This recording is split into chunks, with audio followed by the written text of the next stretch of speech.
What a thing, it's a real honour to be here. My name is Lemn Sissay, I'm a poet. I write poetry, nothing more, nothing less. Poetry is, I believe, the voice at the back of the mind. And I've got about six of them. One of them is going, "You crap, get off now." I've got another one who's going, "No, you're doing all right, carry on." I've got one in the middle who says, "You two separate now." I've got one behind that and say, "Shall we form a choir?" I've got one behind that and say, "To do that we'll need funding." Anyway, that's another story. And I've got one behind that that says, "Split up into small groups and discuss whether this is actually relevant to speak about in this particular environment."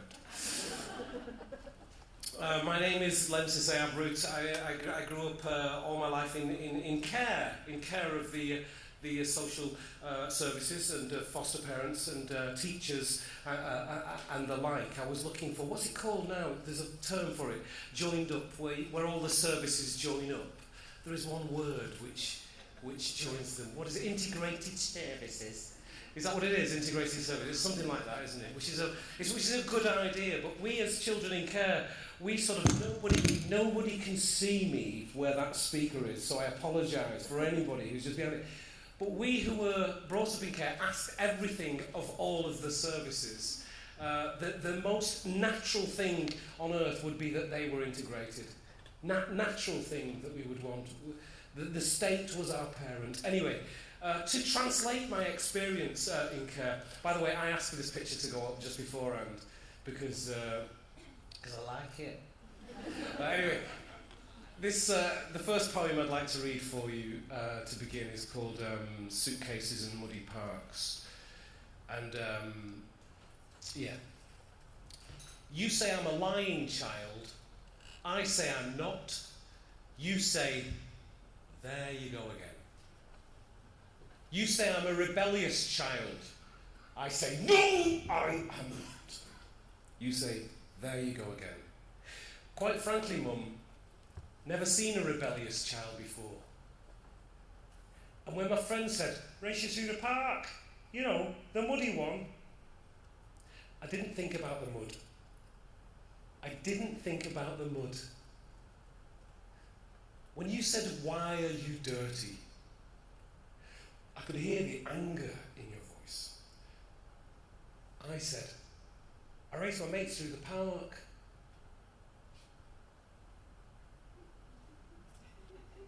You said it was deliberate. I said, I didn't. I mean, I did. But it wasn't. You said I was lying. I said, no, I'm not. You said, there you go again. Later, in the dawn of adolescence, it was time for my leave. I with my suitcase and social worker, you with your husband, we walked our sliced ways. Sometimes I would run back to you, like a child through a muddy park. Adult achievements tucked under my arm, and I'd explain them with a childlike twinkle in my eye, thinking any mother would be proud. But your eyes, desperately trying to be wise and unrevealing, reveal all still. You fall back into the heart of the same rocking chair, saying, there you go again. And I did go. And I have gone.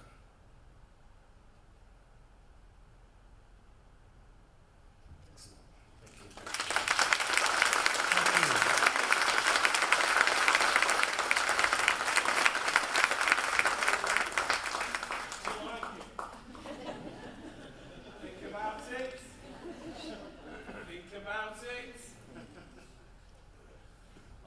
Playing with that bag.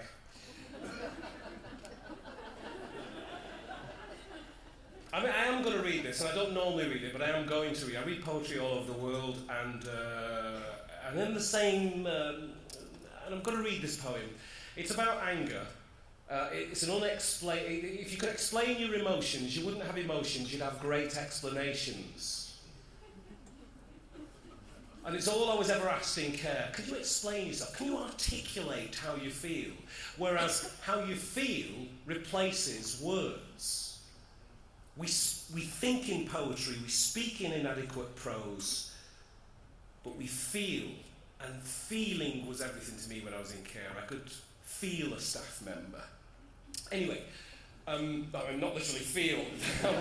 That would be another story altogether. We could... no, don't even go there, though. So this poem is about anger. I wasn't going to read it, but I'm going to. It's my non-explainer poem, and it's actually for a dysfunctional social worker, residential social worker called Mr. Wigman. You know, what you do to a child lasts all their life. Like, if you want to evaluate the great work that we all do with young people, then see them when they're 40, see them when they're getting married, see them when they're 50. You know, the suicide of the young man who made that T-shirt is incredibly relevant because we don't collect the statistics then. Yet, when the adulthood happens, because it's children's services, and we deal with it within a specific boundary, which is actually about law and got nothing to do with human beings. When you're 18, you're not an adult. But in legal terms, you are an adult. I forgot where I was going then, but this poem is for... Yes, it's this. It's that as you grow into adults, you form a relationship with your parents, your family, and your childhood. And even if you say that you don't, it's an acknowledgement that actually has been implanted and grown within you, that as an adult you can deny your own upbringing until you go on a holiday with your kids, and you say, you eat your sandwiches now to your child, and you get a glimpse, a direct tunnel to your mother saying exactly the same thing to you and how you felt when she said it to you, and something in you clicks with what she was doing, and you think, I've got to apologise to her, but you don't, because there's so much water under the bridge, and it's incredibly complex and difficult for you to just go back and say, I'm sorry, I get it. The fact is that on your birthdays, your Christmases, your weekends, your holidays, you're in a constant relationship with your own childhood as an adult, especially on your birthdays, especially at Christmases. And what happens in your childhood is most relevant in your adulthood, not in your childhood. Children are incredible survivors, and I remember growing as an adult, and adults would say to me, oh, he's such a good survivor, he's always got a smile on his face, he's been through X, Y, and Z. I've not told you my story, but I'll just explain this. And I remember they needed me to be a survivor for them to have a position with me. In other words, does this make sense? I'll give you an example of the twisted logic of that. In the children's homes, I know there's not a lot of children's homes anymore, and that a lot of work is done through fostering, but why did that happen? Why is fostering happened industrially across the country? It's not because that was the greatest need of the child. It's because the children's homes were starting to cost more in insurance terms. So fostering children is cheaper than bringing them up in children's homes. There'll be no lobby against that, because the adults who want to foster have got the loudest lobby, because I identify the children's home as a bad place to be, because every child needs a family. Of course they do. They just ran away from one to the care system. And you're going to put them straight back in one and tell them that's what's right for them. Funny thing, isn't it? Stuff. The agreed way of being. One of the things that happens in the care system is say to a child, what do you want? We need to hear your voice. I don't remember feeling that I go into a care system and I need help, and the person who's there to give me help turns around and says to me, what do you want? That was the scariest thing that ever happened to me. One of the other scary things that ever happened to me is that people said, let the child have a voice. Let's give them a voice. Let their voice speak out. And all I wanted was somebody to learn to listen. I'll tell you how we'll give you a voice. We'll put you in a meeting room. You can formulate your ideas, and then you can feed them back to me in the way that we do it, because we don't know how to read you. All of us parents, all of us adults, counterintuitively don't know what your needs might be. Ridiculous. At the bottom, it's just... In the children's homes, I was saying before, are you all right? You're like, blooming heck. I just came here to help. I'm so sorry. What I'm trying to do is to get your little brains sparkling, that's all. I'm not making judgments of you. I just want you to know that. It's really important. It's really easy to take pot shots at people, which is essentially why I do it, but that's another. But it's really easy, you know, to take pot shots at social workers. I think social workers should be paid more than anybody else because they're looking after the most precious element, as are you, of our society, and that's the child. In any society, that is the most precious element of the society. Without that, it's all over, baby. In the children's homes, they had these little red boxes, and with glass on them. And the glass on the box said, in case of emergency, break glass. There was about 20 of us in the children's home. I know there's not many of them, but I want to give you this example. And we were all adolescents. We were then, ADHD seems to have replaced the term that was used against me as a child, which was maladjusted. We were all maladjusted children. I also, I'm sorry, but I really don't like the term attachment disorder for a child who's unattached. Anyway, that's another matter. Although I understand it has to be used to understand a certain process. So I'm not saying don't use it. I'm saying be aware that you're using it.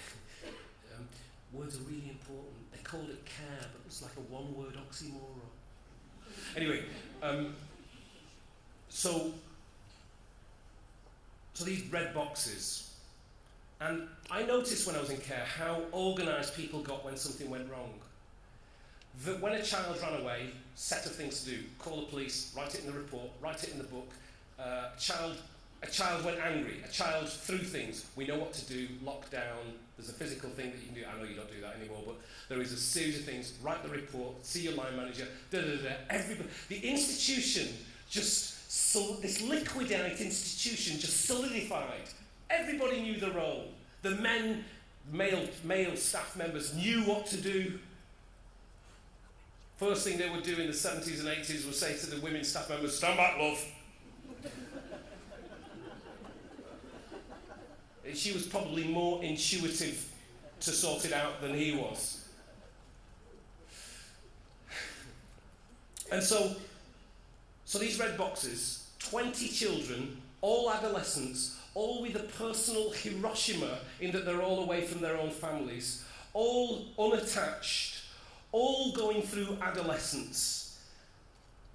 And I saw how beautifully, like music, the institution knew what it was doing when the glass got smashed, how everybody knew their role, how there was a sort of perverse joy in understanding that you were doing the correct thing by a line manager, the child, the institution.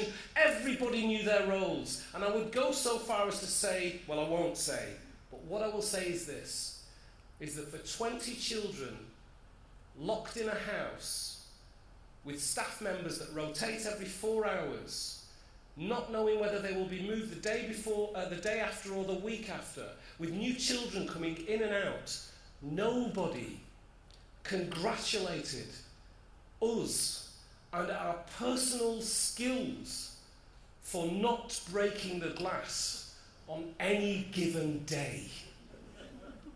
In other words, the message is, we are waiting for you to break the glass so that we can understand ourselves, so that we know who we are as an institution.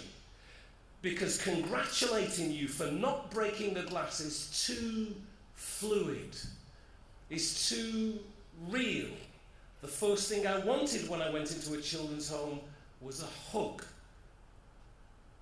Nobody acknowledged that they wouldn't do it.